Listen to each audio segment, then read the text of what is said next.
Hello again. So, in one of the most well-known moments of Homer's Odyssey, Odysseus requests that his crew block their own ears with wax and bind him to the mast of the ship with their ears unblocked so that he can hear the song of the Sirens without being lured to self-destruction. And he says, "But you must tie me hard in grievous bonds, to hold me fast in position upright against the mast, with the rope's ends fastened around it. But if I supplicate you and implore you to set me free, then you must tie me fast with even more lashings." So this literary moment has been adopted by philosophers like John Elster with his idea of the Ulysses Clause. And what this is the notion that someone could use pre-binding to manage future lapses of self-control. Elster focuses on more classic cases of acrasia, or weakness of will. So what we've got here is the person who's a bit unrestrained with their finances or other elements of their behaviour, and they experience synchronic conflicting desires. As Aristotle puts it, the acratic acts on account of passion, even though he knows it's wrong. But Odysseus, when he's lured by the Sirens, has no conflicting desires.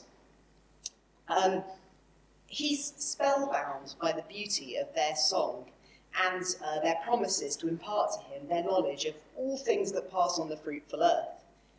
Unless he was physically restrained, he'd rush to join them, and he'd soon become one of the corpses which surround them.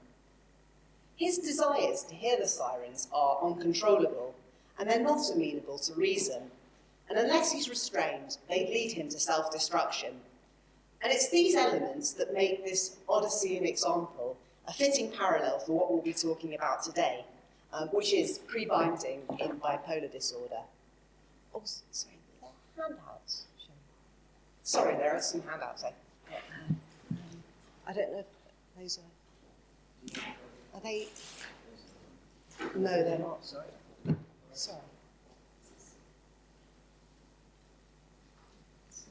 That's okay. I've just got some handouts which have got the most sort of relevant business slides,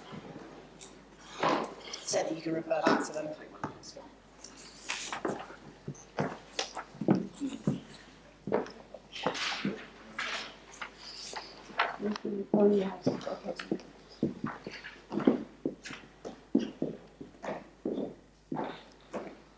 Thanks. So what we're proposing is the idea of what we call a self-binding directive, or an SBD. This is an advanced directive in which an individual with bipolar requests that they should be treated in the early stages of a manic episode, before the episode's fully escalated. If they're unwilling to accept treatment at this point, it should be given to them involuntarily, under the framework of existing mental health legislation. And these ideas are part of an ongoing interdisciplinary research project in which we're going to be exploring the clinical, the legal, and the ethical feasibility of SBDs. And we're going to propose ways in which they can be incorporated into existing statute and clinical practice. I'm going to talk some more about what SBDs involve, and then I'm going to try to answer some of the major concerns which are raised in relation to them. And then Alex is going to respond and talk a little bit more about the legal ramifications. So let me first explain a little bit about bipolar for those who aren't so familiar with the condition. Bipolar, or bipolar affective disorder, is a cyclical condition. When unwell, the individual experiences mania or depression, or a combination of the two of them. And the combination of these two extremes is known as a mixed state. In terms of self-binding, I'm going to be concentrating on mania, or the mixed states.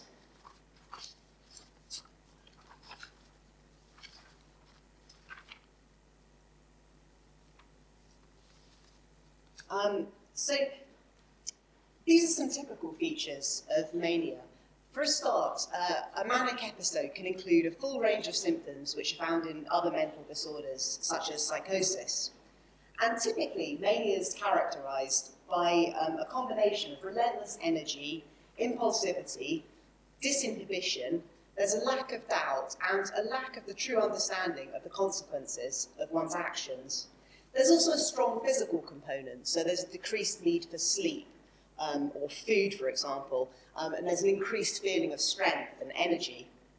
And what happens is this creates a relentless need for stimulation, And this manifests itself in extremes of spending, social activity, sexual activity, and things like substance abuse. Manic individuals tend to be engaged but also utterly detached from those who are around them, and even from themselves. And here I've got a quote from Binswanger, who's a phenomenological psychiatrist, which illustrates this condition. So here too, you will then conclude that this patient lives in a world different from yours, a world unfamiliar to you, which strikes you as more or less new and strange. Simultaneously, you quickly get the impression that the patient's also not close to himself, but lives, as it were, away from himself. And subjectively, mania brings feelings of superhuman abilities and enlightenment, but it's rarely this purely joyful and ecstatic experience that people often represent it as, and it's often accompanied by things like paranoia, anger, agitation, or deep sense of claustrophobia. So, interestingly, we can see some parallels with the Odyssean situation, and this isn't just in the act of binding. Mania is irresistible and uncontrollable. As with Odysseus, it's not a case of acrasia where there's conflicting but ultimately controllable desires. Mania brings harm and destruction through the actions of the individuals themselves, like the sailor who wastes away listening to the Sirens' song. It also brings the experience of supernatural enlightenment, and this is just like the Sirens who offer omniscience to their listeners. So now I'm going to give some examples of manic episodes to try and illustrate the situation that we're talking about. So the bipolar individual often knows first that an episode of bipolar disorder, if it's left untreated, is going to bring great damage. And secondly, they know that once the episode started, that they themselves almost certainly won't recognise that they need treatment, and they almost certainly won't be willing to accept it. So what we're suggesting is that this person in this situation should have the opportunity to pre-bind themselves so that they can commit to treatment when this happens, even if it's going to be involuntary at the time. I'm going to give a couple of examples. So the first of these is the case of P. P's 48, and he has a diagnosis of bipolar. He was a participant in a study on time and decision-making in bipolar disorder. He's had about 20 hospital admissions, and many of these have been under the Mental Health Act. So episodes bring great damage to his relationships, to his self-esteem, to his property, and to his affairs. During one episode, for example, he recovered to find that his flat was stripped of all of his belongings, and even his car was gone. The early symptoms are clearly recognisable to his family, but when they tell the clinical team what's happening, P claims that he's in control, and he's considered below the threshold for compulsory treatment. And then this is delayed until he's deteriorated significantly and lots of damage has occurred. And this is how he puts it. Instead of them coming and getting me at the beginning, they'll leave me on the street to get worse and worse and worse and worse. So in his retrospective view, compulsory treatment starts too late. And although he says he hates being sectioned, he wants to commit to earlier admission. And he says, when becoming unwell, treatment at home isn't suitable for me. I need to be admitted to hospital under compulsory treatment, even if I seem to still have some control. So based on extensive past experience, P can identify the clear early signs of mania. And he says that despite any alleged control, he's not rational at these points. And he describes it. What you've been doing was chaotic and uncontrollable. When you're high, you're not in control of your faculties fully. You don't make the right decisions. Your decision-making becomes erratic, whereas when you're normal, you wouldn't put yourself in them type of jeopardies. You cross the bridge in your mind. You cross the bridge where you're no longer rational. Another example is the US psychiatrist, Kay Jamison. She's herself bipolar, and she's written about her experiences of mixed or dysphoric mania. And here she's describing the moments which led up to a suicide attempt. I can't think. I can't calm this murderous cauldron. My grand ideas of an hour ago seem absurd and pathetic. My life is in ruins, and worse still, ruinous. My body's uninhabitable. It's raging and weeping and full of destruction and wild energy gone amok. In the mirror, I see a creature I don't know, but must live and share my mind with. I understand why Gergel killed himself before Hyde had taken over completely.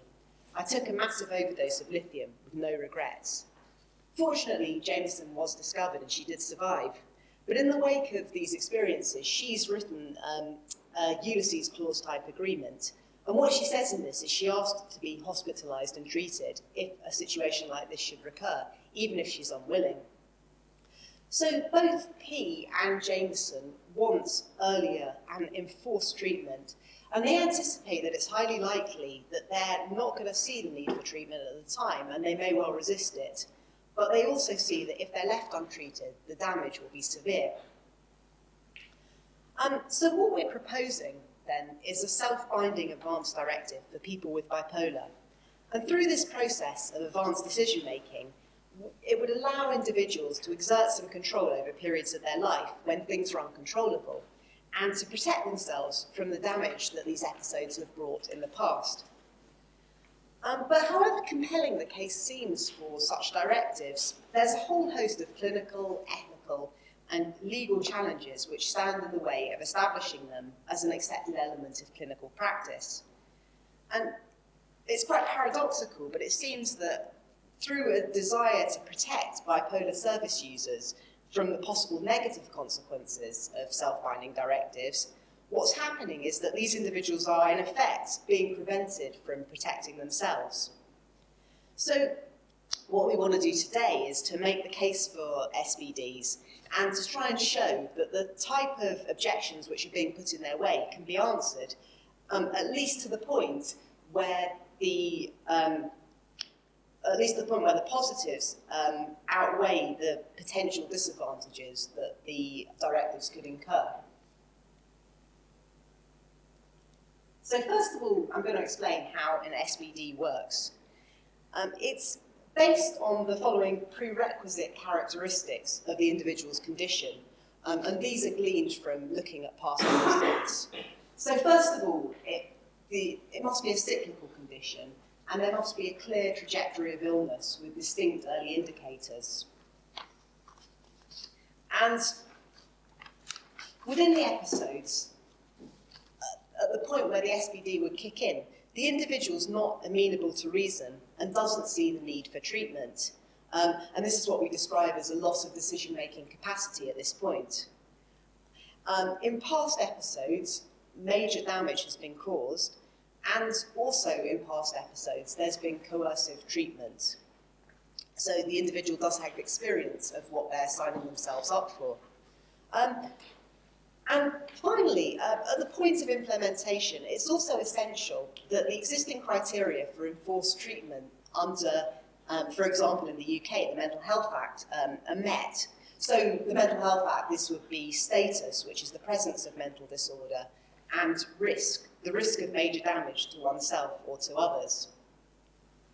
And what would be the potential benefits? Well, the primary benefit is damage limitation. So hopefully avoid the type of damage that's happened with these previous episodes.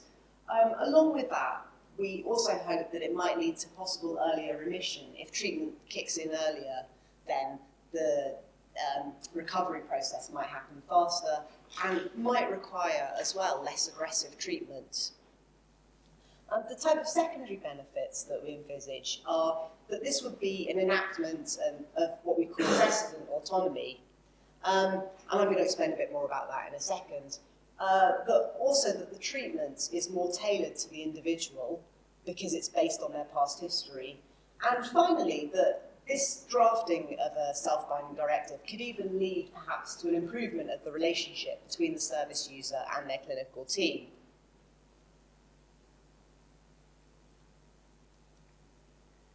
So let me talk a bit more about what I mean by precedent autonomy and about self-binding directives in the law. So hopefully, as I've spelled it out, it seems a rational way of dealing with what's essentially an imperfect situation. It's not, of course, ideal, because something that involves coercive treatment is never going to be ideal. And as Odysseus himself describes it, the bonds will be argeleos, the bonds will be grievous at the time when they happen. But given that coercive treatment anyway is probably going to end up being used within this episode of mania and at a later stage of the episode, once the damage has already occurred, it does seem right that the individual should have the choice, if they wish, to request that this kicks in earlier so that they can minimise the disruption to their life. And when I was talking to a couple of clinicians about this the other day, what they were saying was that they thought that these directives seemed broadly consistent with a shift towards patient-centred care. There's the idea that the involvement of the service user in their own treatment and the use of their own lived experience of illness as a way of helping to understand their condition and determine what future treatment they should have.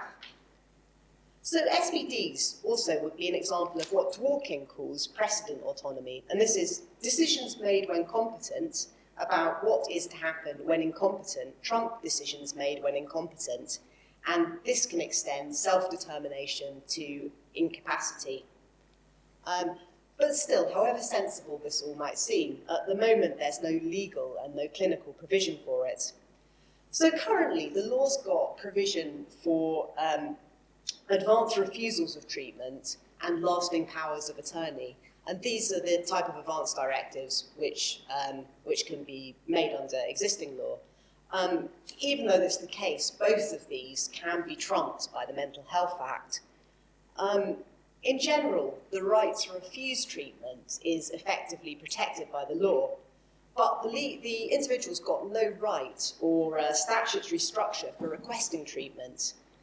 There's a lot of discussion of statements of wishes or of statements of advanced preferences, but as things stand at the moment, these aren't legally binding and there's no statutory provision for them.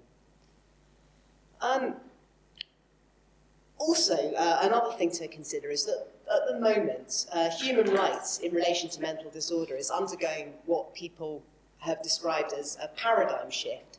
And this is with the introduction of the United Nations Conventions on the Rights of Persons with Disabilities. So in very broad terms, what's known as the CRPD, this convention, it reflects a shift towards self-determination, equality, enablement and empowerment. And there are notable difficulties, particularly, without going into all the complexities, particularly one interpretation of Article 12 of this convention suggests that any use of enforced treatment or substitute decision-making should be prohibited. And also the convention upholds a social rather than a medical model of disability. But putting aside these complexities, we argue that SBDs maximise the level of control and involvement that those with bipolar can have in their care. And in this way, we suggest that they're consistent with the broad aims of this international shift in disability rights within the CRPD. So it seems straight away that we can see a number of reasons why SBDs might be beneficial and also how they might seem to be morally coherent. But even though this is the case, people raise various legal, ethical and clinical concerns which would hamper the introduction of SBDs. So before I go on to explore these concerns in more detail, I'm just going to give some background on what's really up to now been the dominant model of human rights concerns in mental health. And essentially it could be described as protectionist and passive. Despite the CRPD, it's still very much this old model of human rights concerns that seems to be standing in the way of self-binding directives. Well, it's understandable, given the historical background, that human rights debate in mental health has tended to follow a protectionist model and focuses on the service user's passive rights. So in other words, it's their right to be protected from unwarranted or excessive restriction of choice and the use of force. And within this model, the service user isn't seen as a capable agent who's helping to determine their own care. Instead, they're being viewed as a vulnerable and passive victim of excessive interference. So the main concerns which are raised in relation to SBDs reflect this passive and protectionist model. And these concerns are the following. So firstly, the idea that because an SBD would be an earlier intervention during the course of an episode, there's a worry that treatment would be enforced involuntarily while the individual still retains decision-making capacity. There's also a worry that they would be coerced into signing, and so this sort of idea that the controlling clinician might use it as another way to impose coercion on their patient. And some people even voice a concern that a bipolar patient, even when they're well, will be too vulnerable to be capable of making this self-binding directive decision. From a clinical viewpoint, as well, there's a general concern with advanced decision-making, and this is the idea that the service user might be using it to try to refuse treatment, which is actually in their best interest. So when advanced decision-making was first discussed in psychiatry, it was very much in the context of the anti-psychiatry movement, and it was seen as a way that people could write a wish in advance to be protected from psychiatric treatment that they didn't want. But this is a very different, what we're discussing here is a very different situation, but the concerns that psychiatrists express along these lines are a bit of a throwback to these to this old model of advanced decision-making. And underneath it, what they really boil down to is, once again, this idea that the service user must be protected from themselves by barring advanced decision-making in mental health. So what we have here, and what's emerging from this, is a picture of a bipolar service user as a vulnerable figure who needs protection both from their own vulnerabilities and their own lack of insight, and also from excessive clinical force. And what I'm going to do is I'm going to answer these objections one by one. And I'm going to go in reverse order. So the first of these is this idea about the clinician's worries about advanced decision-making. And I think this is the easiest to discount, because really these concerns are focused on the notion of treatment refusal. So firstly, we might say, well, that we can't just avoid the whole discussion of advanced directives because we're so concerned about the possibility of treatment refusal, and that in itself would seem a valid argument. But also, most importantly, it's very different from what an SBD is doing. An SBD is an advance request for treatment, not advance refusal. And not only is it requesting treatment, but it's requesting treatment that would be in the service user's best interest because it's based on their past clinical history and will have been put together with the clinical team involved in the drafting. So essentially the clinical concerns are based on an old-fashioned and unsubstantiated idea that if you have a service user actively involved in determining their care, then it's going to be detrimental to their care. Then moving on from this, there's the idea of the service user as vulnerable. And supposedly, this worry is protecting their rights by the suggestion that even when they're well, there's some sort of fundamental vulnerability. And for example, Bergmans and Van der Zanden ask, what are acceptable ways of discussing an SBD with a mentally ill patient given their vulnerability? So what I'd say in response to this is that it's buying into a stigmatized and unjustified view of mental health service users as more vulnerable, even when well, and less capable than others. And it's suggesting that they need to be looked after, as I say, even when well, even between episodes.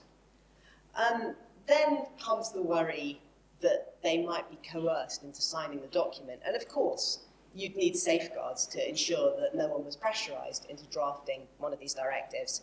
But then that's going to be the same with any aspect of clinical care. Finally, and this is the one that's in need of the most extensive consideration, is the concern which centers on decision-making capacity.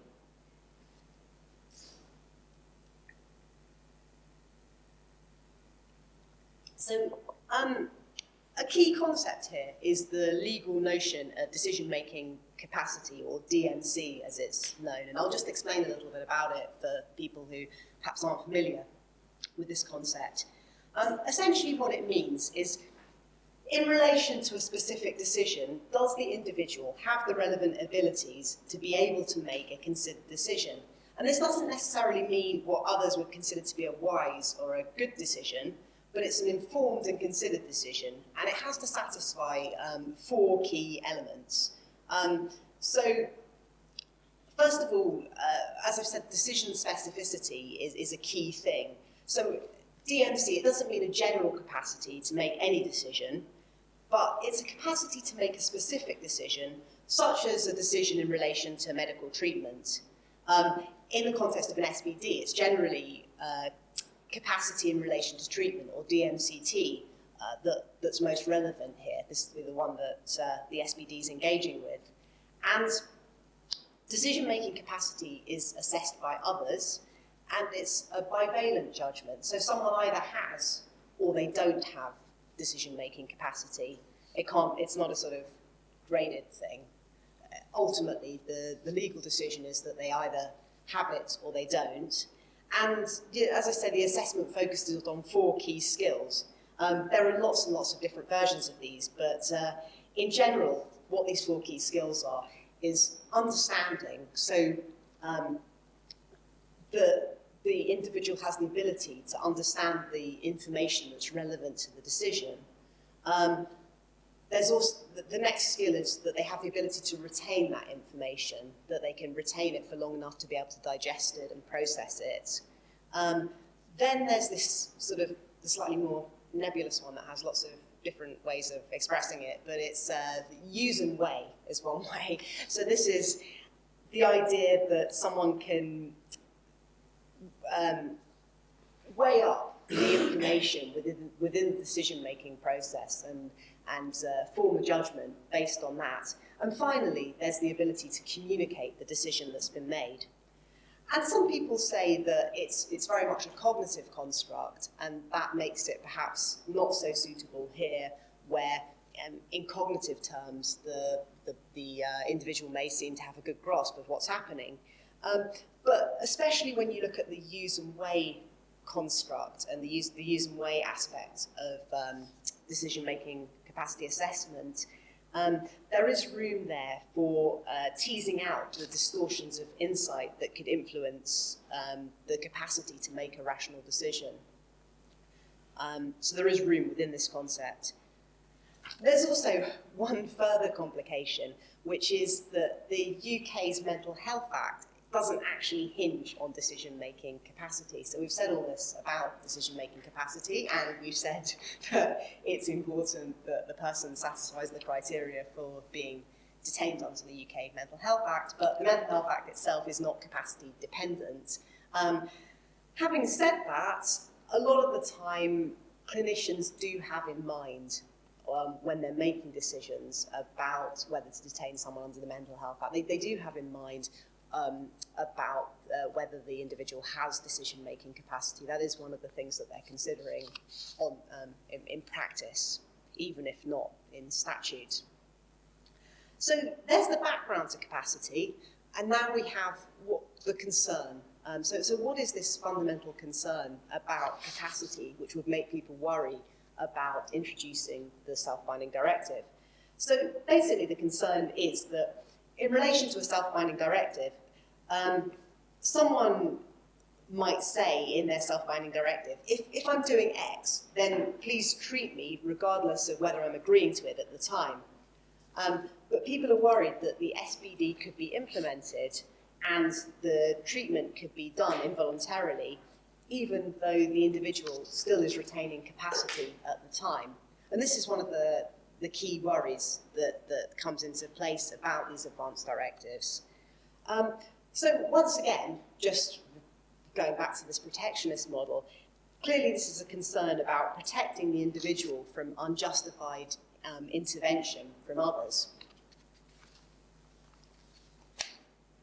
And the way that we answer this concern is by saying that within the SBD, the individual themselves will stipulate the point at which they lose decision-making capacity for treatment. So they're not just giving indicators about it's more than just the indicators of the onset of a manic episode. It's the indicators of the point at which they feel that in the past, looking at past episodes, they have lost the capacity to be able to make a rational decision about whether they need treatment at that time. And the process of drafting the SBD will involve an element of, and the process of implementing it will involve an element of personalised capacity assessment. And this will make it more accurate in terms of judging whether the individuals cross the threshold into incapacity. So what I mean by personalised capacity assessment is that when drafting the SBD, the service user, together with input from clinicians and very likely from family or friends, what they do is they reflect on past episodes and they reflect on the outward signs that were an indication of the point at which they think that they lost the ability to make rational decisions in relation to their illness and its treatment. Within the SBD model, an independent assessment would still take place before involuntary treatment could be imposed. It wouldn't be an automatic thing. But the thing is that the assessment would be triggered by the symptoms which are laid down in the SBD, and the judgment of the assessors would be informed by the SBD's account of what are the indicators of a manic episode and loss of capacity. So in this way, hopefully, it could help reduce the risk that the individual would still be capacitous when the advanced directive was implemented. And I'll just give an example to illustrate what I mean about personalised capacity assessment. So what's important is that it makes sense in the context of an individual. So for some people, in the history of previous episodes of bipolar disorder, behaviours like excessive spending or talk of divine inspiration or instances of substance abuse, these might all be early indicators that, firstly, that an episode's commencing, and also that the person no longer retains decision-making capacity in relation to treatment. But then you might get someone else, B, who, contrastingly, they exhibit similar behaviours, but for them, for a start, these might not be indicative of illness, or they could be early indicators of an episode, but B might believe that this is, when they're doing these things, it's still a point at which they are fundamentally in control of their decision-making. So it's not the case that for any of these signs, excessive substance abuse or spending or divine inspiration, for any individual with mania would necessarily be the triggers for a self-binding directive, but it's only for an individual who reflects on past episodes and sees that for them these were the signs that an episode was beginning and that they had lost their decision-making capacity at that point. So it does seem then that there are ways to answer the main concerns that stand in the way of self-binding directives, and an SBD could be a good example of active self-determination and precedent autonomy. There could be a way in which the well and capacitous self helps to identify and guide their future incapacitous self. And in this way, it also seems to be in tune with the general contemporary movements in disability rights laws, as well as clinical practice. And there are many challenges involved in making SBDs work effectively, and this is what myself and my colleagues are going to be looking at over the next few years. But before I hand over, I want to suggest in very general terms that the risks involved in denying the possibility of SBDs outweigh the supposed risks that they themselves involve. So it seems that many of the concerns which are raised about SBDs reflect the precedents of a passive and protectionist model of human rights, as well as a notion of fundamental vulnerability associated with individuals who experience mental disorder. And it seems paradoxical that preventing the introduction of SBDs might supposedly be protecting the rights of people with bipolar by denying them an opportunity to protect themselves.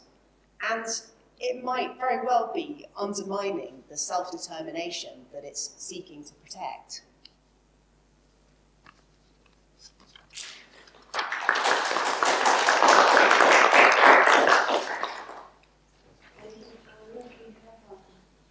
Comments from outside communities as to things. Thank you very much. I was frantically flicking through my iPhone just at the end because actually I was trying to remind myself of the exact wording in the Convention on Rights of Persons with Disabilities, because I want to come to that in a minute. But I just want to talk about three things really.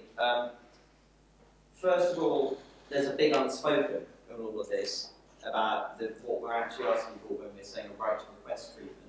I also want to talk a little bit about capacity and how self-determination or self-indication of a lack of capacity is actually a very interesting legal concept. And then I want to touch on the CRPD. I should say I'm one of Tania's colleagues on this Wellcome Trust funded project. My role is as a wet blanket lawyer saying, no, you can't do any of this. Sorry, the mental health doesn't allow you. So if I come across as wet blanket at any point, it's only because that's my job. I think underlying this, there is a very big question about what we're saying when we've got a right to request treatment. Because obviously a right to request treatment carries with it a corollary that treatment will be provided, which equates to money. And if we've got no psychiatric beds, or we've got no treatment available, how do we actually make sure we demand or we get any request met? Because at the moment, very crudely, my experience is one has to be extremely ill in order to get a psychiatric bed. And the very consequence of what Tania is arguing for here, which I should say I think is a brilliant idea, is to say, please, could you give me a bed and some treatment earlier than you might do if you just left me to get into full-on process. So there are some big issues there, and the law is generally, and the courts are very, very, very cautious about starting to talk about rights to request treatment, because they know that that carries with it a corollary of please can someone pay for this treatment. Obviously, the best counter-argument to that, which I'm sure Tania would make, would be if you actually give someone treatment when they're not so ill, you'll assist them to stop them becoming more ill. You'll then have a shorter period of potentially inpatient treatment. You'll then free up that bed for someone else. That requires a degree of sophistication on the part of people who allocate money, which is not always apparent. I, in other words, go here, pay a bit more, bit now, and you save a lot of money later on. As opposed to leaving a person getting into real crisis, then only deal with the crisis situation. So I think there is a big thing here. In our project, how I think we're going to get around it is, I think the only way we're going to be able to get around it is effectively having contracts, as it were, in place between people who are eligible for this on the service user perspective and willing clinicians who are willing to play along. So they are willing to essentially say, yes, in principle, we are going to abide by the terms of this self-binding directive. So we'll be willing to provide treatment at an earlier point than we might do if we were left solely to think about this by the criteria the MHA as they normally stand. So we are going to have to grapple with that, but it's got and then it will have bigger implications when we look further forward. And I'll come back to one answer to that in terms of the CRPD at the end. So I think there's that issue. I think the capacity issue is extremely interesting. Whenever lawyers say interesting, there's normally a terrible consequence for anyone actually trying to apply things in the real world. But in this context, we're allowed to say interesting. What I think is interesting about capacity is really, well, the first thing is that, as Tania says, by and large, the MHA, Mental Health Act in England and Wales, is not capacity specific. You are detained by somebody, you're detained by the doctors or medical recommendations followed by a approved mental health professional making an application for admission if your mental health is such that you're a serious risk to yourself or to others. Capacity is irrelevant. In practice, as Tania says, there is quite a strong capacity element. Doctors are increasingly unhappy about the idea of detaining people if they think the person's actually got capacity to make decisions about their mental health treatment and are refusing. That's very much in line with the Code of Practice of the Mental Health Act, so the soft law, which with every iteration of the Mental Health Act Code of Practice, the number of references to capacity increases. I did a talk the other day, and for the purposes of that talk, went off and saw compare the number of times mental capacity appears in the old code of practice and the number of times it appears in the most recent 2015 edition, and it's precisely twice as much. And it's very, very clear now that the DH, like Gergel saying, please think about capacity more. We've also got courts of protection, which is supposedly thinking about capacity issues, running up against the Mental Health Act. And you've got court of protection judges starting to say, hang on a minute, actually, whether someone's got capacity to make decisions about their mental health treatment is something which is very, very important and should really be considered in any context where you're thinking about delivering mental health treatment. There's an interesting case, for instance, called RC. Those of you who are in psychiatric training will go, hang on, why is this a case about a responsible condition? It's not. It's a case about a person who was called RC. They gave him the initials RC. RC was a man, I have a horrible suspicion, and you'll understand why in a second, that I suspect he's no longer with us. But RC was a man who was extremely unwell psychiatrically. He was detained under Section 3 of the Mental Health Act, and he was slashing his wrists very deeply, continuously. Therefore, obviously, he needed blood transfusions, otherwise he was going to be dead. RC wanted to be a Jehovah's Witness. When I first gave this, I mentioned this case, I said he was a Jehovah's Witness, and I got picked up by one of the lawyers involved in the case who said he wanted to be one. I'm afraid entirely sure what one has to do to officially become a Jehovah's Witness. But because he wanted to become one, he was saying, I do not want to receive blood transfusions, because that's a central tenet of the faith system of those persons who believe Jehovah's Witnesses. And he sought to make an advanced decision to refuse treatment. Even though he knew that if he refused blood transfusions, he was very likely to be dead. And he got it signed, he got it witnessed, and the advanced decision said, I do not want to receive this, and everyone agreed it was fine, in the sense that he had capacity to make it, and it was a valid advanced decision.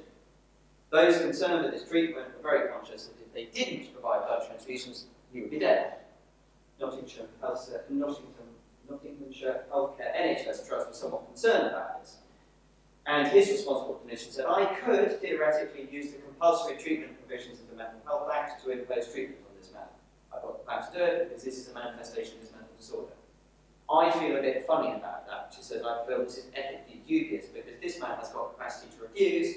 He also is doing it on good grounds. Big issue there about that. But anyway, she said, I feel like I shouldn't be doing this. So they went to court, and the judge said, I agree, as a court of protection judge, this man has got capacity to refuse. I agree this man has also got capacity to make a advanced decision to refuse life-sustaining treatment. And okay, because he's detained under the Mental Health Act, which doesn't actually take into account capacity, and you can override advanced decisions under the Mental Health Act, you could theoretically do it, but I don't see why you should, and in fact the judge said, I think it would be an abuse of power to do it here. So the judge behind me said, in any case where there's an advanced decision like this should weigh very, very heavily in the balance. So, as Tania says, although theoretically the Mental Health Act exists in its own sphere, which has got nothing to do with capacity, in practice it has got a huge amount to do with capacity and is having ever more to do with capacity. And I very, very strongly suspect in the next decade or so, assuming the experiment in Northern Ireland is not a complete and utter disaster, we will follow what Northern Ireland have just done, which is to fuse mental health and mental capacity law. There will be, as of about 2018 in Northern Ireland when the Act comes into force, no separate mental health law. Treatment in Northern Ireland will be entirely based on, do you have capacity to consent, do you have capacity to make decisions about medical treatment you might need, and if you don't, is it in your best interests? So, the emphasis here on decision-making capacity is very much in line with how the law is looking like it's evolving in United Kingdom, as long as it remains United Kingdom. So, into that context, I think one of the things that Tania's and Gareth Owen, who are really driving forces here, one of their most interesting ideas is this idea that I can tell you in advance how you can assess my capacity. Because that's a very, very interesting concept. Because we're very used, or at least lawyers who spend their time wandering around and thinking about the Mental Capacity Act and doing best interests stuff, we're very used to saying we need to make decisions about people who don't have capacity in their best interests on the basis of what's important to them. And a good way about knowing what's important to them is taking into account anything they might have written down before. So where someone's made an advance request, saying this is the sort of thing I would like. That's the sort of thing we should take into account. Tania is suggesting we move that forward. And we say we should be taking into account someone's own assessment of, if I exhibit these particular behaviours, please could you say that I don't have capacity? Very interesting. And just, we've got cases at the moment which emphasise how important it is to take into account someone's own value systems when we're deciding whether or not they've got capacity. A case decided about whichever way King's Hospital is, down Denmark Hill. Not that long ago, really made this. Called C. Some of you might have read the press coverage about it. The Daily Mail had lots of stories about this woman with sparkly lifestyle. She was in King's because she got cancer and she didn't want to be alive. She had led a very, very sparkly lifestyle. She had gone through lots and lots of husbands. Every time her husband ran out of money, she moved on to the next husband. She got cancer and she went, I don't want to live like this. She went down to the beach and she took an overdose with a bottle of champagne, thinking she would die. She didn't. She's in King's. She badly needs dialysis. Otherwise she will die. If she gets dialysis, she will live. It's one of the very few medical treatment cases where it's absolutely obvious. If you give her the treatment, she will live, and if she doesn't, she dies. Normally it's more nuanced. So she's there. The King's doctors and the King's psychiatrists say, we don't think she's got capacity to make the decision to refuse dialysis. They say we think she's got some form of personality disorder. They bring the case to court. The court hears from, they don't hear from the woman herself, but they hear from her daughters. And her adult daughters who are brilliant. They turn up and say, our mother is a dreadful human being. In every single way, she's an appalling piece of work, and she's a terrible mother. They're brilliant, and they're so honest. They say, but she's our mother. And this is absolutely not what she would have wanted. This is so consistent, this attempt to kill herself, and now her attempt to refuse life-sustaining treatment, is so consistent with who she is as a person. This just fits with a general picture of atrociousness. But she's our mother and we love her. It must have taken an awful lot to have given that evidence. And the judge, Mr. Justice MacDonald, gave a really good judgment explaining how one assesses capacity. And the thing he most strongly emphasised was, when we're deciding on this nebulous use and weigh business, which, as Tania pointed out, is the great big gateway through which you can drive any capacity assessment.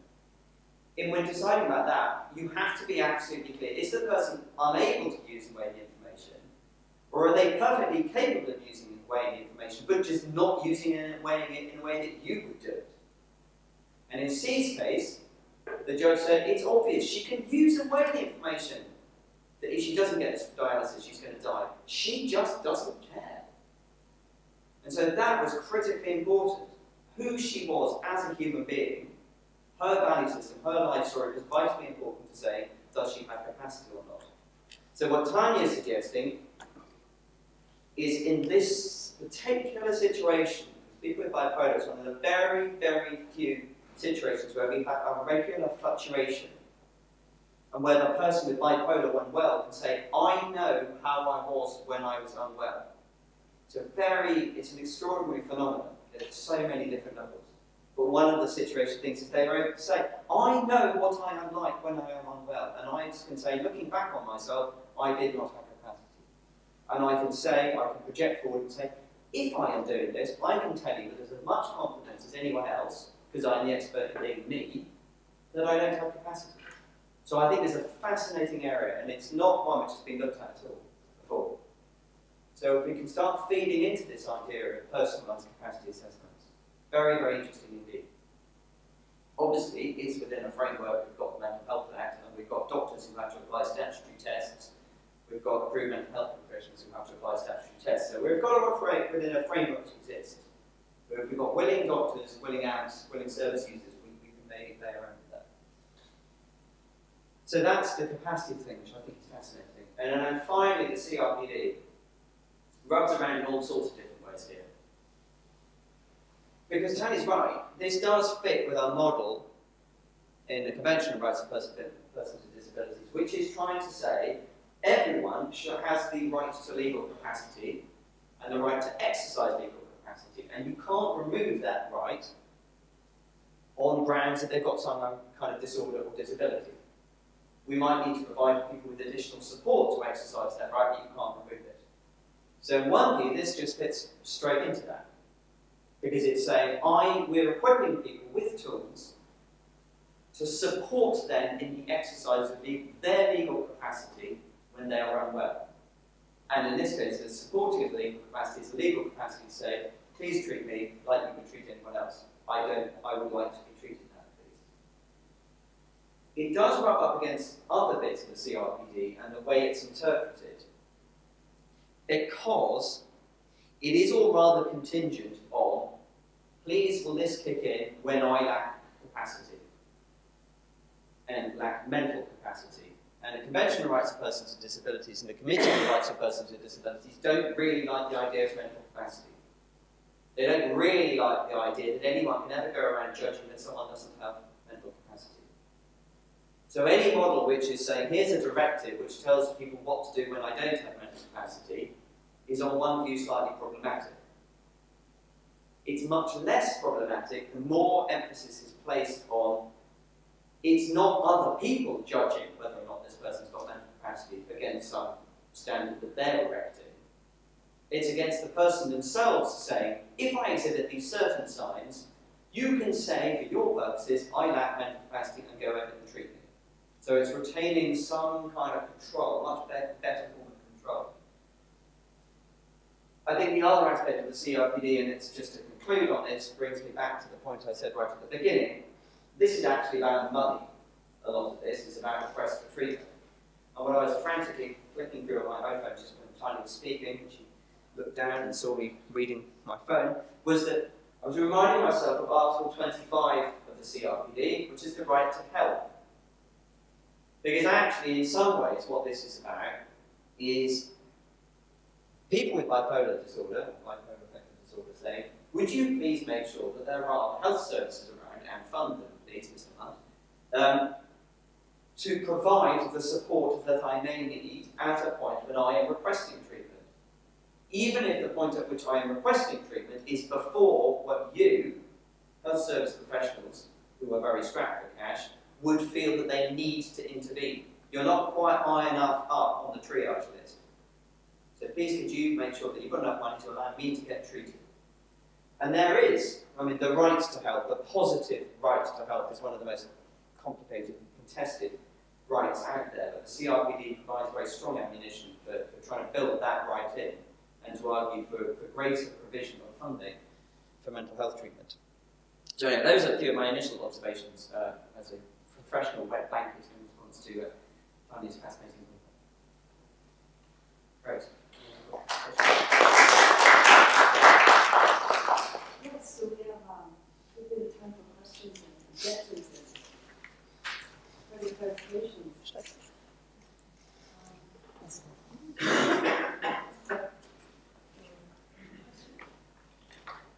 Stun you all into silence.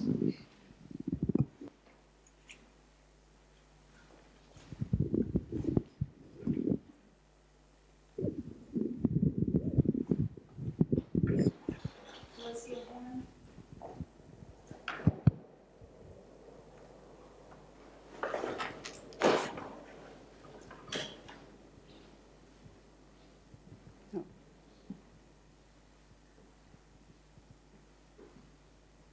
Should we take a vote, yes or no, for SBDs? How many people think it's good? Yeah. How many people think no? It's too problematic. Okay, what's the problem? No.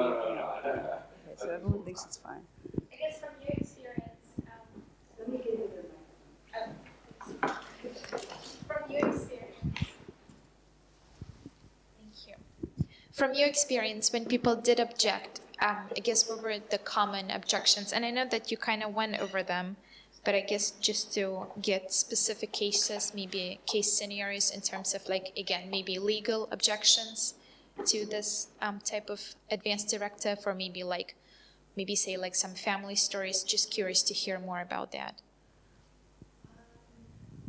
So, I think, one of the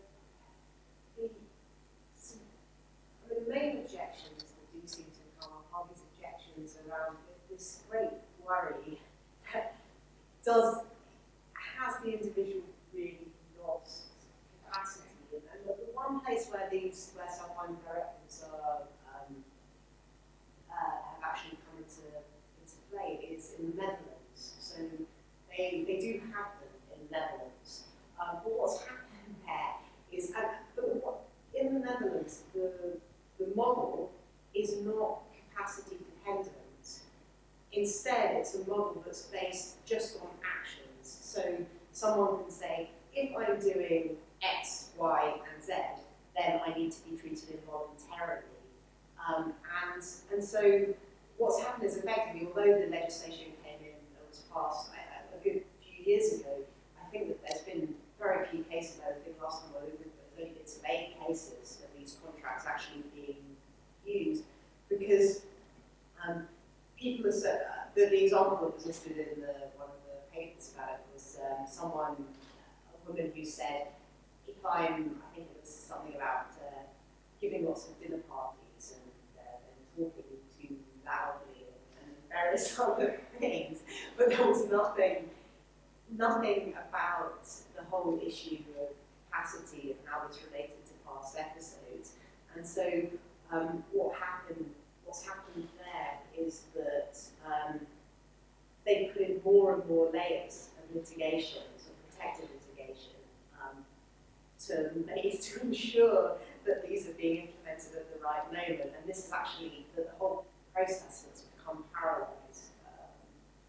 And so that's why when we were first putting together the model, we thought that the notion of capacity is so important.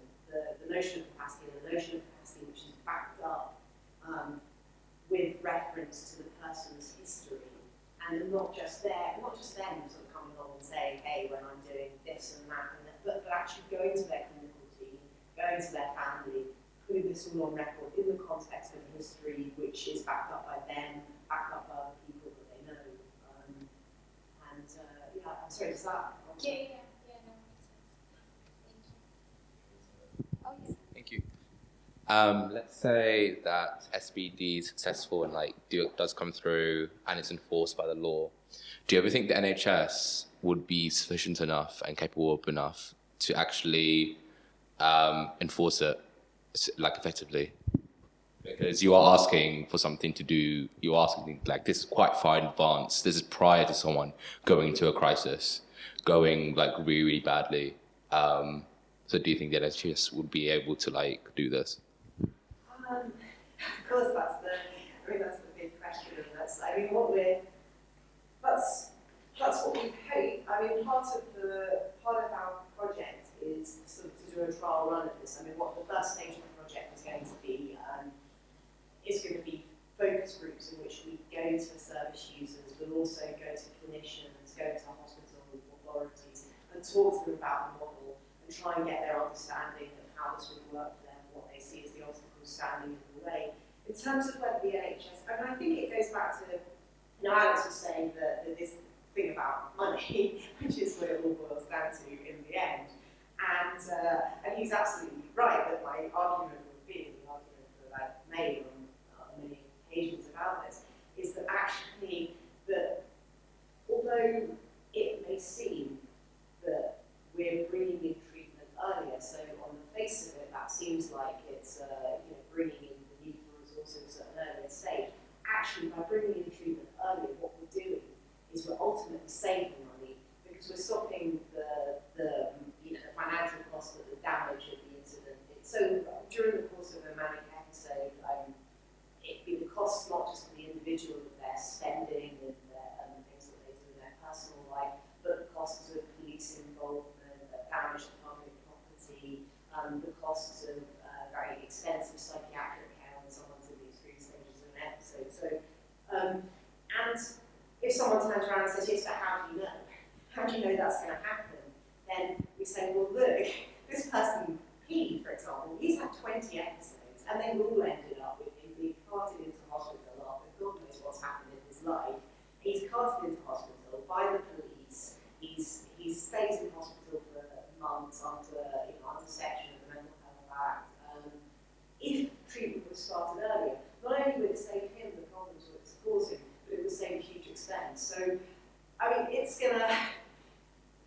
it's certainly going to take some persuasion. I mean, that's from the sort of point of view of the logic of it. From the point of view of the practicality,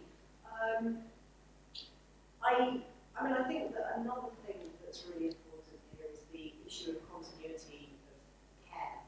And so it's all very well sort of saying, well, that this is what's going to happen in this particular case, but and care now, medical care has become more and more separated, so it's very unusual for people to have the kind of continuity of psychiatric care which they may have had a few years ago. And the effect of that might be that the team that's managing the person when they start to enter this stage isn't a team that's familiar with what's happened in their past. And so although even if they're reading this in the document, it's not something familiar to them, and it may be harder for them to understand just just the kind of risk that's being presented. So that is a difficulty. I mean, we were talking about it yesterday, and we were hoping that in a way that we could even use these as an argument for the need for continuity of care. On the other hand, if the current doctors haven't seen the person before, this document is actually better than nothing. Absolutely. I mean, that's another thing. And the suggestion that was made the other day, one of the clinicians I was chatting to the other day about this was talking about the situation. I think I get this right, the section 136, which is the temporary sort of holding power when someone's sort of picked up by the police because they're acting strangely, and this happens to lots of people who are in the early stages of a manic episode. And they're picked up and they can be held for a short period of time and sort of then assessed. But very often when that happens and someone just ends up at some random police station in the middle of the night, no one has a clue about the person's history, no one has a clue where they've come from, what's happening with them, what the context is, what could be happening. If they had somewhere on record one of these advanced directives, it would be a fantastic resource then for the team at that moment to be able to look at and to be able to say, well, look, this person has a history of all of these things happening.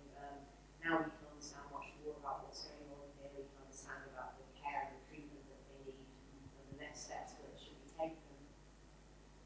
I mean, interesting to see if places where this could be taken up more interesting in due course would be Northern Ireland and Manchester, because in both Northern Ireland and Manchester they're now integrated health and social care trusts. Because one of the difficulties is that all the cost Tania's noting are by and large being picked up by different people. So the slice of the pie which is picked up by the NHS isn't that much, is one bit, then you've got the local authority social workers wondering about that's another bit of cost, but that's not picked up in the NHS budget. Then you've obviously got the police budget, and it's wearing another hat on what's going on to the Law Commission at the moment, so I spend far too much time trying to think about how different budgets impact people.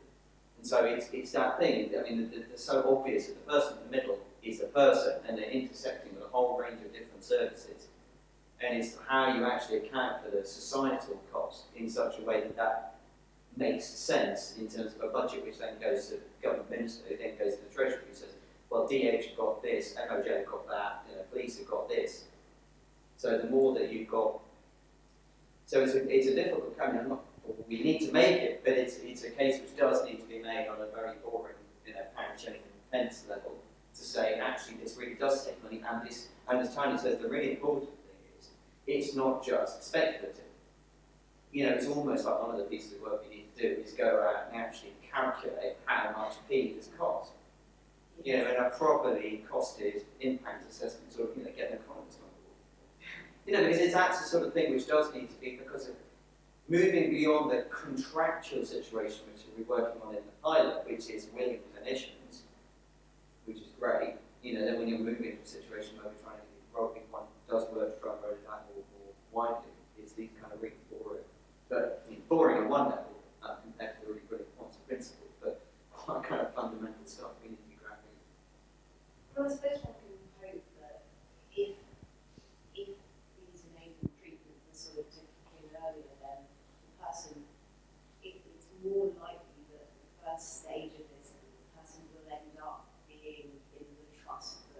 knows them, or being able to approach, or their family being able to approach the clinicians that know them, because it hopefully won't be a police station at 3 o'clock in the morning in some random part of somewhere. And if that's the case, then there will be sort of more knowledge of the past history and more knowledge of what, how the illness is likely to develop if it's untreated.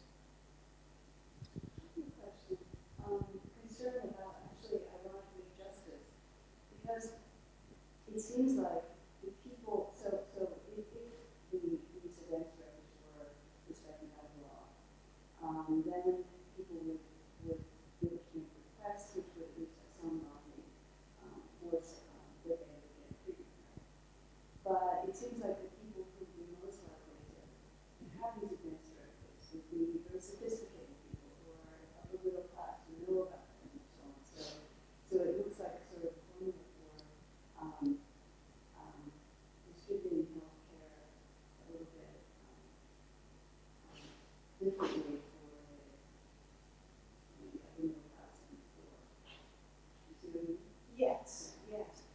Yeah, I do. I think that's always, when it gets onto sort of sophisticated types of treatment, sophisticated interventions, that's always a concern.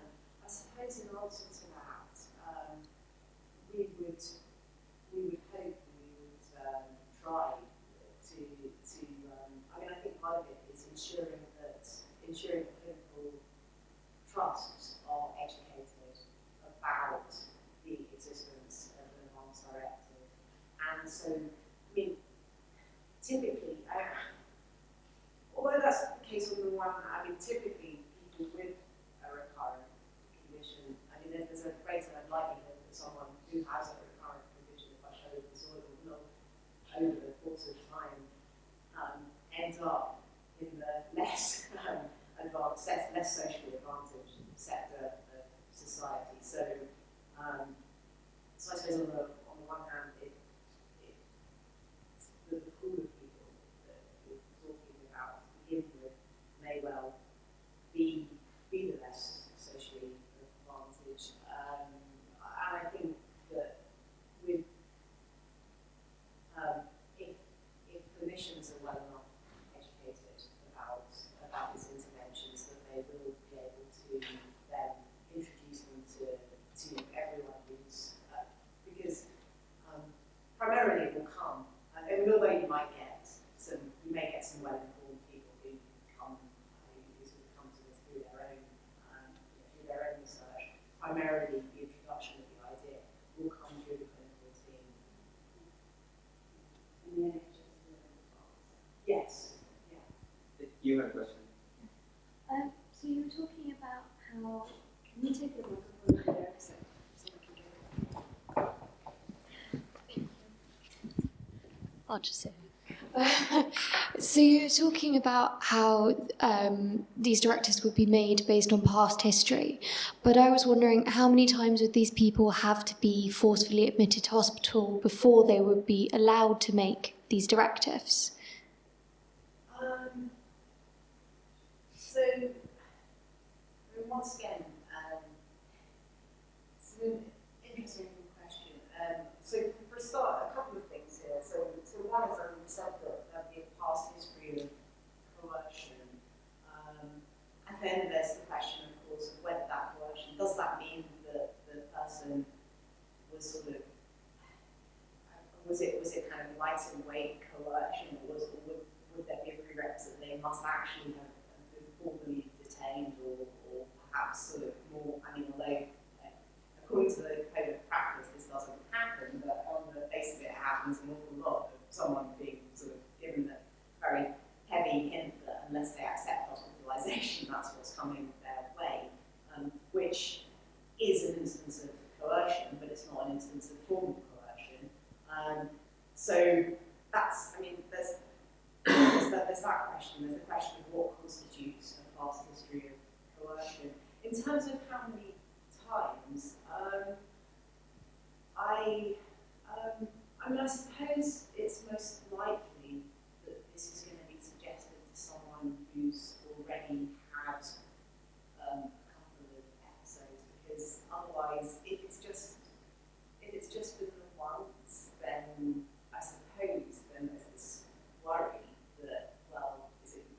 having said that, given the sort of repetitive nature and the cyclical nature of the condition, if there was strong evidence that the person was suffering from bipolar disorder, given the way that the trajectory of the illness generally plays out, there is, I suppose, no reason why someone couldn't say that this is what's happened. I mean, you know, if you take the example of someone who in the course of a mixed episode has made a suicide attempt. I mean, well, you know, I think if you were to turn around to them and say, well, no, we need you to have actually made at least, you know, have 3 episodes of 3 failed suicide attempts before we can introduce the idea of the monster. So I think, I'm sorry, I've been slightly waffly in response to your question, but I think if they are really meeting the clinical criteria for bipolar disorder and there's been very clear signs, then I think that there should be a strong case for them after this has happened once to be able to make this type of request. I mean, the thing about these requests, we say binding, but nothing, they're never going to be absolutely binding because it's always going to depend when it comes down to it and the advanced directive is implemented. It's going to depend on assessment there and then as well. And so there's always the chance that at that point for the team who's assessing to say, look, this may have happened in the past, but we're still not convinced at this point that this is what's going on. We'd like to watch the person more carefully, see what happens over the next week. Does that answer? Yes. I was also wondering whether you would have to have a baseline for well behaviour as well as sort of an idea of symptoms, which you'd say, you know, now we enforce the directive. Yes. I think actually one of the things I didn't fit into that, I think I left off the prerequisites that I remember the most important prerequisites of the model is that the person, when they write the directive, when they enter into the contract, that it must be absolutely clear that they have capacity, that they are well, you know, certainly well enough to fulfill without the criteria for having decision-making capacity before they can enter into one of these contracts. So that would be the criteria. I mean, you have to be well for that person. I mean, I mean, obviously, if you have something the objective definition of well. Yes, yeah, I was wondering about, so you've talked about the symptoms for that particular person, and in the case of these symptoms arising, then it leads to, you know, the directive. But what I'm saying is not just about when they make the directive, but also in general that they have to write down, this is normal behaviour for me. So not just about these are the symptoms of when I'm becoming unwell and in a manic state, but this is actually my normal behaviour. So if I seem to deviate from this in ways that haven't been written down as symptoms of mania, then maybe start to get concerned or something. Yes. I see what you're saying. So as a kind of as a point of comparison within the directive to have yes. I think so because this comes down. This comes into the notion of the sort of the personalised element that it would be very important within the directive to have a sense of what constitutes well behaviour and unwell behaviour for a particular individual. I mean, obviously they couldn't, you know, there's got to be a limit to how long the directive is, but it may be that they are naturally someone who's very, who's very lively and that, you know, in the context of an assessment of whether they're entering a manic episode, that could be, if people didn't know them, that could be construed as a sign of incipient mania. So that's the kind of thing where it would be important. I mean, like we said with the example of the personalised capacity assessment, you know, someone may have very strong religious beliefs, and it may just be an aspect of their life that they sometimes do feel that they're you know, a sense of sort of divine inspiration. That just might be part and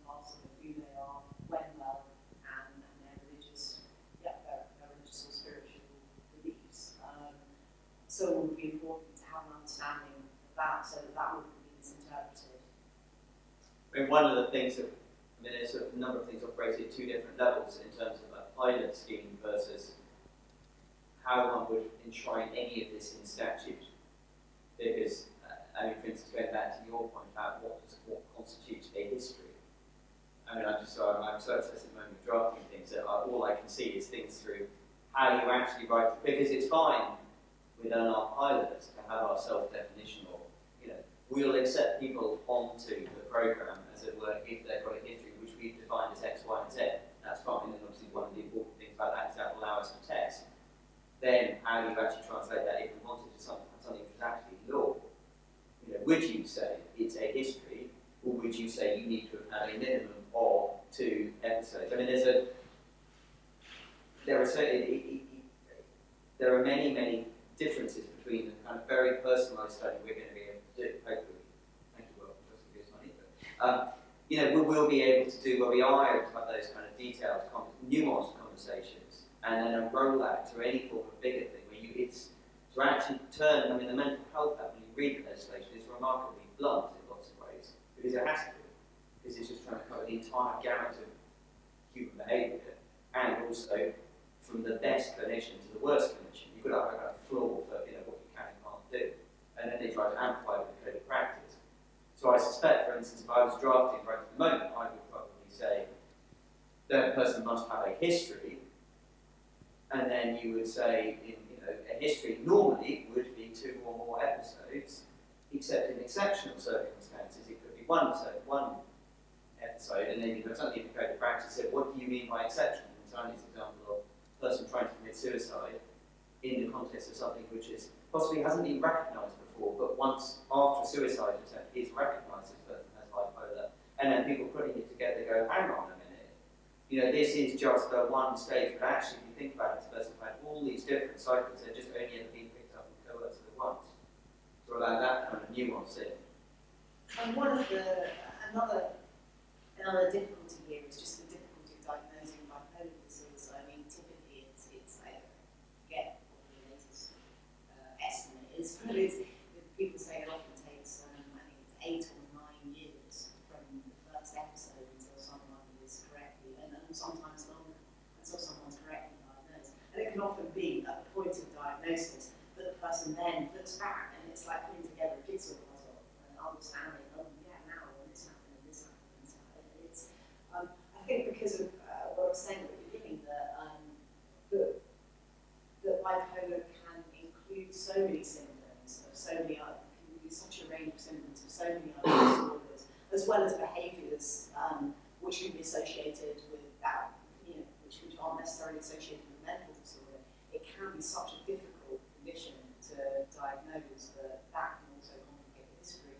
I mean, I think from the point of view, honestly, more optimistic view, it was interesting when, and I just thought that Gareth, we mentioned Gareth a couple of minutes ago, and he's just arrived, and he's also he's with us on this project. It was Gareth and I who moved together this model, we spoke recently at a conference about this, a conference of psychiatrists, and afterwards someone came up to me, one of the clinicians, and said, oh yes, you know, we've been using, it's a fantastic idea, and it would be great to have it put into statute, and it would be great to have people talking about it. Well, we've been using it for years. We don't call it advanced directives. We call it, I forget what term she used. She said, we can't call it advanced directives because we'll get into trouble if we call it advanced directives, but we call it something else. I think it's advanced. I forget the exact term she used. So lots and lots of my clients have got these, and they work brilliantly.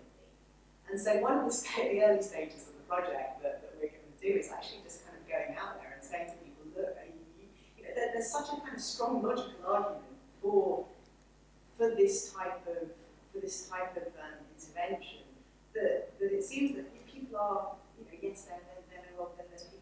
If there was someone in that audience who was already using them, then it's very likely there are people using them. So we can hopefully from them as well get some guidance on what makes them work. Sure. Yeah, just to be aware, I have a question about, I guess it's legal. You can imagine someone, and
ideal solution because it's not an ideal situation. But that is the gamble that the person takes. The person takes that gamble that, so the person takes the gamble that, you know, when this happens, when I do all of these things, this has caused me such damage in my past that I'm willing to take that risk.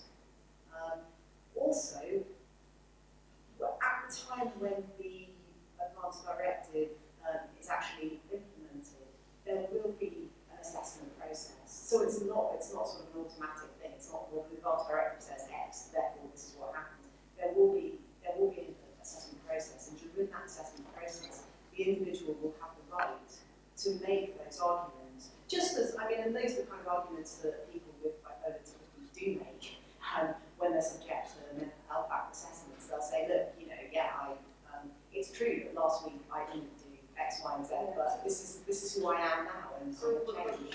Does the sort of the law have a view about how that gets decided? I mean, presumably the default is the current self. If they're not somehow objectively aware of that capacity, the current self overrides any previous self. If they've got capacity, yes. I mean, that must be the logical corollary. If they don't have capacity, I mean, it's the only legal model we've got at the moment to look at it is advanced decisions to abuse treatment, which is obviously not quite the same thing. What's very, very interesting in relation to advanced decisions to abuse treatment is the Act is, Mental Capacity Act, is written with incredibly deliberate ambiguity because it says it's valid and applicable so long as you've not done anything inconsistent with it remaining your valid decision. Now, an awful lot rides on what do you mean by done anything inconsistent. I felt very nervous about using the word logical, a properly logical, principled analysis of this would suggest you can only do something inconsistent at the point when you've got capacity to realise that doing something inconsistent will render it ineffective. So in other words, you've got to have capacity to realise that by going off and doing something completely inconsistent, you're effectively ripping it up. The Act is very careful not to say that. And there's been a case not that long ago where the judge, it was annoying because it wasn't a properly argued case, but the judge was quite happy to accept that someone who made an ADRT, an advanced decision to use treatment, about some specific form of treatment. She was in hospital, so she obviously at that point did not have capacity to make decisions to treat. On one view, ADRT effective, stopping anyone from providing treatment. She was, however, appearing to accept treatment.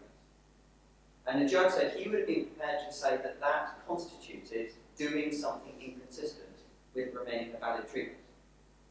Which is, I can see why eyebrows go up, because that's on one level completely wrong. On another level, you can see, say you've got someone, it's much starker on the ADRT side than it is on the advanced request side. You've got someone in hospital who said, I've made an advanced decision to use treatment. The person doesn't have capacity and is screaming for it. And the doctors think that is clinically indicated. I actually can't imagine any court anywhere which is not going to find a way in which to bend it to say that they can do treatment. And I think the MCA left that wiggle room deliberately. And I suspect were anything to be implemented, because I mean at the moment, within the framework of the MHA, the answer is easy, is that you could never be admitted under the MHA unless you satisfy the statutory criteria. So that's your kind of safety valve. If it were turned to a point, say within a fusion system, that somehow you could actually bind yourself to be admitted, which is not quite, which is going one step beyond, then I suspect that the draftsman would put some wiggle room in there to allow for that sort of situation where you go, okay, this person doesn't have capacity, but there's some real reason to think that actually they really, really, really shouldn't be held to it. It's just that the law's going to fudge it, even if it shouldn't, and even if that would allow Ulysses to kind of bolt out of his bonds. Because actually he's really changed his mind. You know what, he really is the person now who'd like to listen to the Sirens up close. I mean, from the philosophical point of view, it does raise enormous questions about models of personal identity, which is something which I'm also going to be exploring during the course of it. But I think, I mean, if you take a stark reduction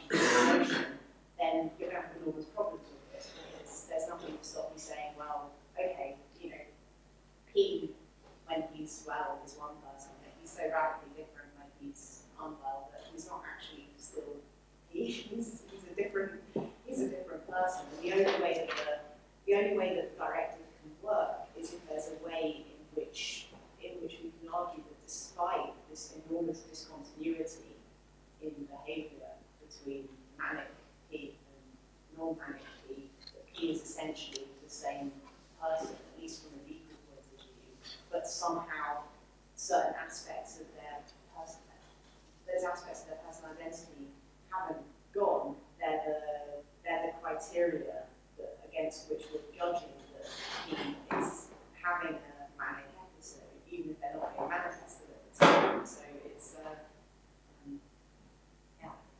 it's a very interesting question.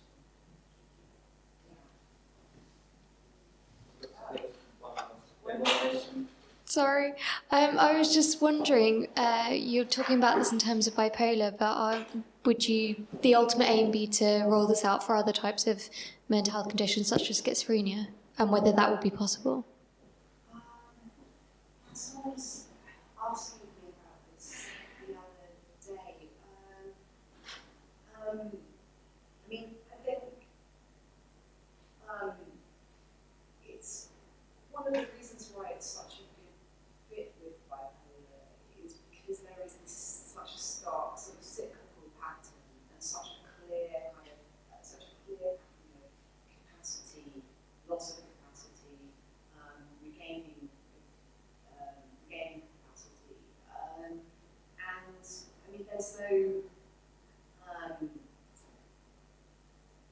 no reason, I think, why we wouldn't want to consider its applicability for other conditions, but it would be difficult from that point of view if you can't identify the same kind of cyclical pattern of clear indicators. And someone was asking about addiction, for example, and there are straight away questions about whether you would say that someone who's in someone who's well, we'll talk about an extreme sort of episode of substance abuse. Does that constitute loss of capacity?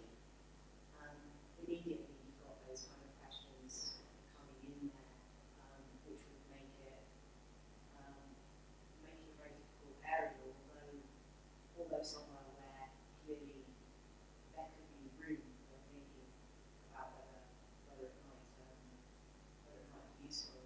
I mean, from a drafting perspective, I suspect you would just draft it on the basis that you would allow for, if you've got someone with a history where you can see that there's a cycle and a recognised history including number of episodes, if you drafted it in a very, I can't imagine you'd be able to draft something which was specifically bipolar. It would have to be drafted in a much broader way, but it would vary. So it would, in principle, I suspect, be possible to fit other things in if you could show that this person has got.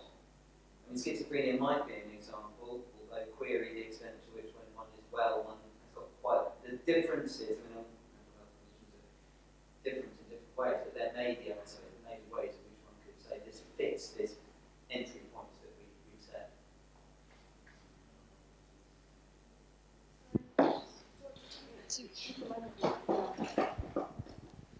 It actually might be a very, I don't know if ridiculous way of putting things, but wouldn't it be easier or facilitate things if the SBD were, it would be like this indestructible contract, supposing that like the person has still the capacity, that at that very moment that the person has the capacity to apply for it, to a self-binding directive. Shouldn't it be prudential, even just like Ulysses did, to include this clause that says even if I come to deny this, like even if I change over time and decide that I don't want to do it anymore, like even if if it's against my will, I should be given treatment. Like, wouldn't it be possible to include that sort of? Because it would be reasonable, because at that moment the person has the capacity to. So, I mean, I think that probably the person who's most likely to do one would be someone who knows as well that that's what's going to happen when they're in the middle of an episode. They're going to be resistant to the idea of treatment. So I think that probably it would be part of the contract to say, very likely amongst the symptoms that are exhibiting at this point are denial of the fact that I'm ill, denial of it, or possibly recognition of the fact I'm ill, denial of the fact that I need treatment, that this element of denial will be there, and I want that denial to be overruled. But I think at the same time, we have to be very careful that should the person then, if someone does one of these things and then they find that they've gone through an episode with the self-binding directives have been implemented, and actually when they're in remission, they reflect on this and they think, this happened, but actually I don't like what happened, and as much as it's a risk, I would rather be without this directive, and I'm now well, and I now have capacity. They should then, at that moment, when they're well and have capacity, they should have the right to cancel the directive. I mean, it's a pretty fundamental proposition of law that you can't bind yourself forever if you've got capacity to something. I mean, you must, so long as you've got capacity, be able to get yourself out of it. If you're doing this, as a word contract, it's not really a contract. It's a useful word, but it's not actually accurate, because it's not a real contract. It's you've got two parties to the contract. There's you and there's somebody else. And there may be circumstances under which you can't get out, in fact, you quite often can't get out of the contract if I make a contract with you. So long as you keep doing what you say you will do, I can't just walk away from it. But this is something I'm saying about myself, and the law, I think, will be pretty cautious before saying it's irrevocable. There's nothing that I can do to get me out of it. I mean, it's just which is why Tania and Gareth are right, that at least in the way that our law is structured, you do have to have some capacity issue. You do have to say to any active department, the person doesn't have capacity, and you can maybe take a fairly broad definition of lack of capacity at that point to get you out. It would be a flawed capacity. Like, if the diagnosis is accurate, like you're capable up to some point, like it's already implied that you're not fully in your senses. I don't know what, Achieving perhaps during the recovery process when someone is, when it's questionable, perhaps whether they've recovered capacity or not. I guess I'm just thinking about someone who won't be able to recover at all. Like that the bipolar disorder is so serious that he will maybe have to take medication for the rest of his life and all those kinds of things. Like, yes, okay, so like it would depend on the illness, but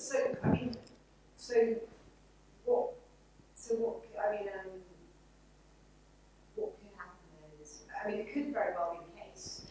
because I just assume that these kind of disorders have no cure at all.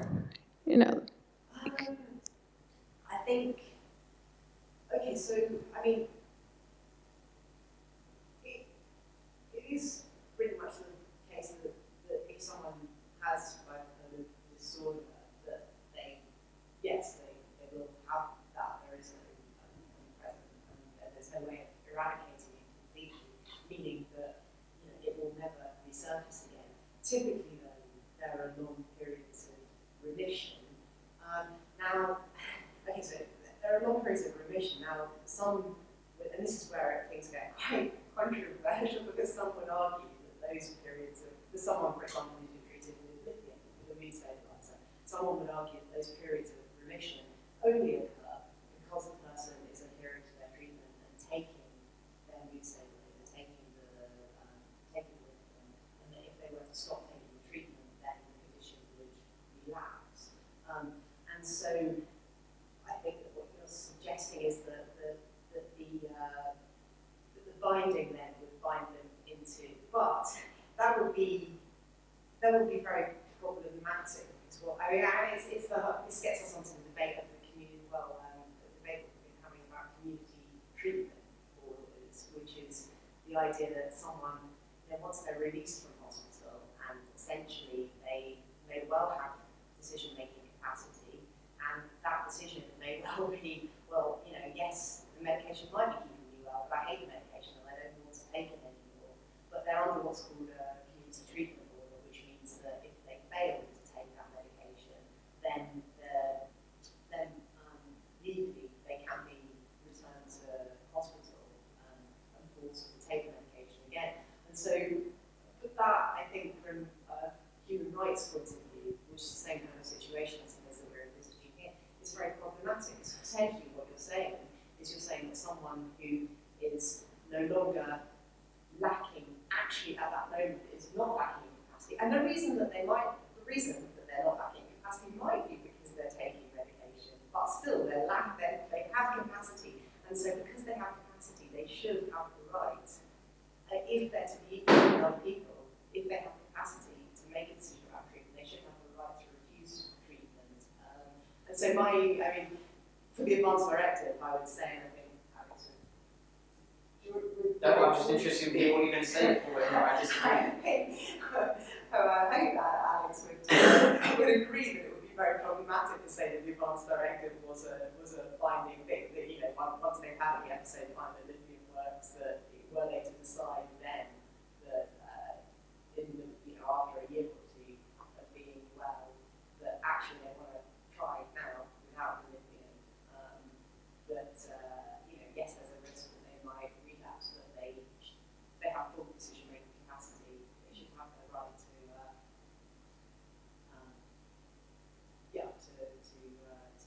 refuse treatment, and sorry, that's the directive. Does that answer? No, yes, thank you. Yes, I Sorry to bring in community treatment. No, it's fine. It just was, since it would seem to me that if you need the lithium to have the capacity to make the decision, maybe you're not like that. Well, it's also, it's very controversial. Another thing is that someone may argue, well, actually, I was very well for many years before this episode happened, and the lithium may have treated this episode, but unless I stop taking the lithium, I'll never know actually now whether I have the capacity to be well without medication. They may find that the medication causes them such side effects that to them the side effects, the downside of the side effects outbalances the negatives of the risk of an episode. It's with the treatments, with long-term treatments with certain antipsychotics, they say now that the life expectancy of someone with schizophrenia, or severe schizophrenia who's on the treatment, is on average 20 years less than average life expectancy. And one of the things which is, although there's questions, all sorts of questions about why this might be, but one of the contributory factors that we would suggest was very strongly that it's the side effects of associated with the strong doses of antipsychotic medication, and that the big price amongst others from law psychiatrists, for instance, start decreasing the doses of medication. So it's getting into a whole, if we're talking about imposing treatment on people who have capacity, it's getting into a whole host of different issues. And the very boring legal answer is that you can't say someone doesn't have capacity unless you take all practical steps to support them to take a decision. It's pretty arguable that providing someone with medication which is proved to assist their decision-making capacity constitutes providing them with support that they require in order to exercise decision-making capacity. The law is not going to say that someone who is only able to make decisions assisted by taking lithium doesn't actually have capacity. Because otherwise that way, utter lunacy lies. Because we then get to the point where basically almost no one has capacity to do anything. I mean, it's keep the lawyers happy, but it doesn't do anyone else any good. Thank you.